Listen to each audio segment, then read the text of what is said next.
friends, welcome to Black and Bold Concept. I'm Rachel, and here we'll be talking about everything real estate, not just buying and selling of properties, but everything that has to do with real estate: rental, purchasing, sales, management, just name it. We do everything real estate. And today we'll be talking about appearance. For every time you get to meet with a client, there is a need for you to look good. There's a need for you to smile. There's a need for you to appear, even without words, and give that your client or your manager or anybody you're working with the confidence that you can deliver. And that is what we're talking about today. Like I said, my name is Rachel. I'm sure looking at this, the first thing that comes to your mind is, okay, let me see what she has to say. Let me see. Probably the look works well for me. Okay, for appearance, it has a whole lot of encompassing factors. But in real estate, appearance is extremely very important because your client tends to be based on what they see and their gut feeling. And their gut feeling is built by what they perceive you to be, the kind of aura, the kind of personality you come forward with. If you're always frowning, they might not like it. Some people don't care, but some, it determines whether they will work with you or not. And the first impression, everybody will say, really matters on the part of the observer. So if the observer sees you positively, of course, the first impression would count.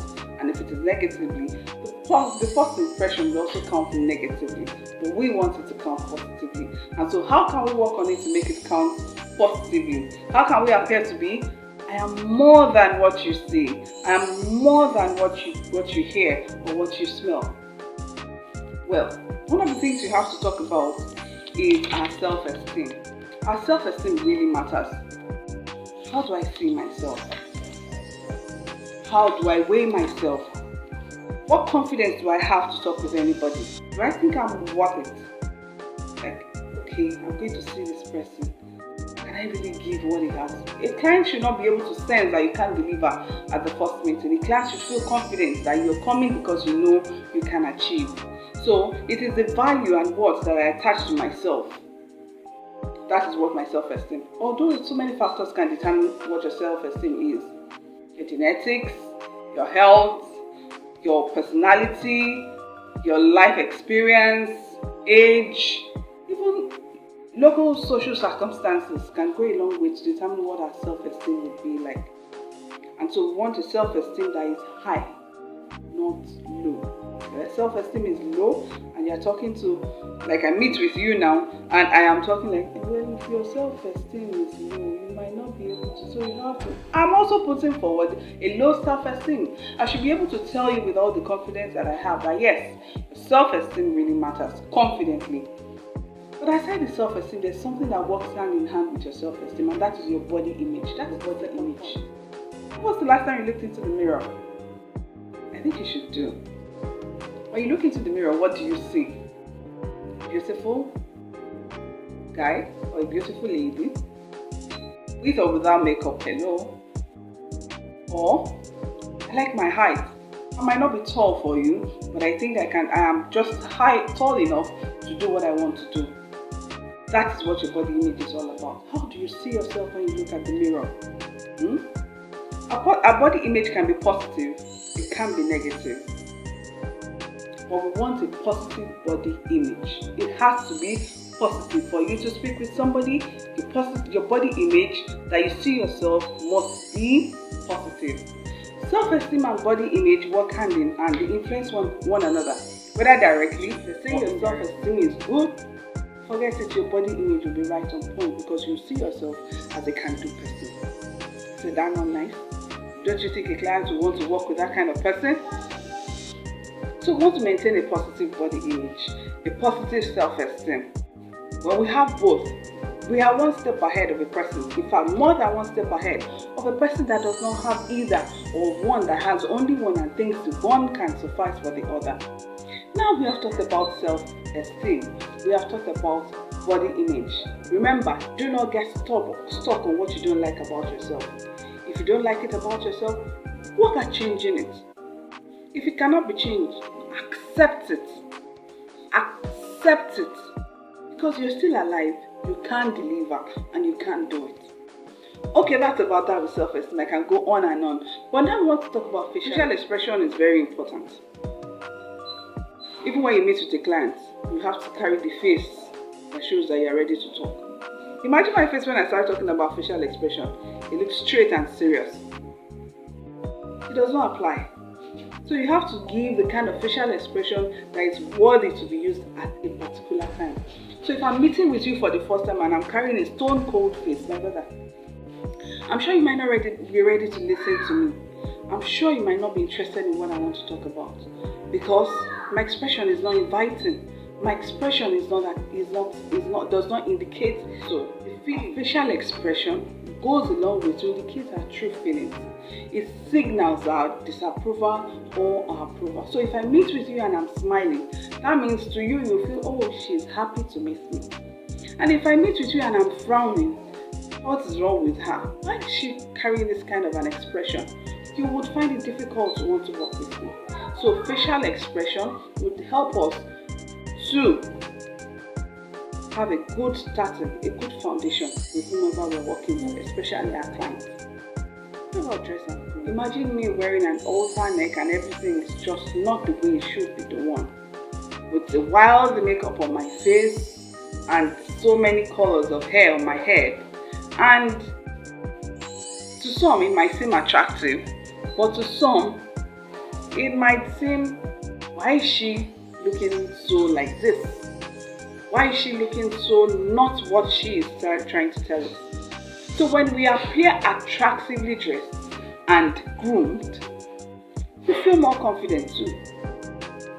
So no matter the self-esteem and the body image that you have, and you are not properly dressed for the occasion, it can bring down your self-esteem.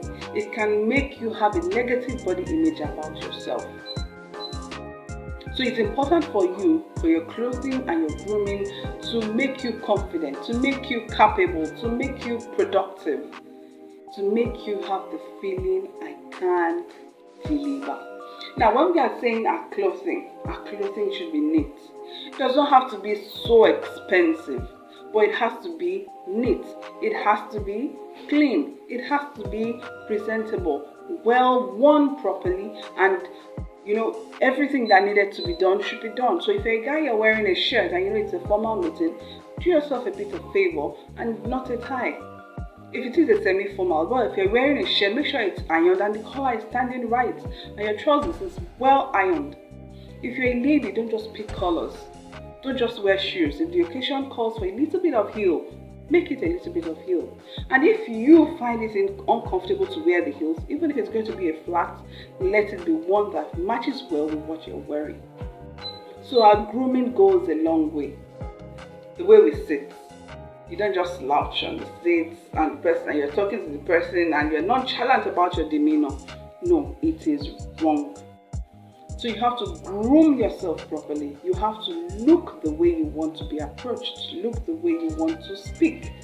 Don't be nonchalant, because to send a negative signal to your client about self-esteem, body image, facial expression, clothing and grooming, and lastly, we'll be talking about body language. We'll talk about body language. This can be called a non-verbal language. Verbal, something that you say. Non-verbal, something you don't say, but now we say it is something you don't say, but it is a language. That means that without words, unspoken words, we can be very, very loud. That means people can, in some way, get a sense that we're trying to pass a message without saying any word. So our body language is seen from all ways that we do our things. Smiling for the most part of the conversation. Maintaining eye-to-eye contact with the person that we're speaking with. We can also express a body language or a non-verbal language from the way we nod our head in agreement. Or we might be saying, oh, okay, I get it. I understand what you're talking about. Can that be true? Those remarks will tell the person you are following what we are saying, and it has to be the right remark. So if you are using the wrong remark at the wrong time, then the person knows you are not following. It won't be nice for your client or the person working with you will continue to ask you, are you sure you understand what I'm saying? That means the person senses that you're not following through with what is being said. We also have to put forth a calm exterior. We sit straight, at the same time lean forward a little bit as if you are trying to pay attention to what the person is saying. So our body language goes a long way to show whether we are with that person. And if we are with that person without speaking words, I'm sure that person will always want to be around us, because he knows that this person is listening to me, not just listening, paying attention, and understands what I'm talking about. And I tell you, when you put all this together, your appearance will be beautiful. Your appearance will be wonderful. The self-esteem, your body image, facial expression, clothes and grooming, and lastly, yes, you get it right, your body language, or we can call it a non-verbal language. Thank you for staying tuned. And remember, appearance is not just about what we wear. It's about who you are, who I am. It's about how I am, how I feel inside, how you feel inside. And we shouldn't be nonchalant about it. We want to be serious about it. Sit up, sit tight. Don't take anything for granted, no matter how little it might seem, no matter how insignificant it might seem to you. When it comes to your appearance, your first impression counts.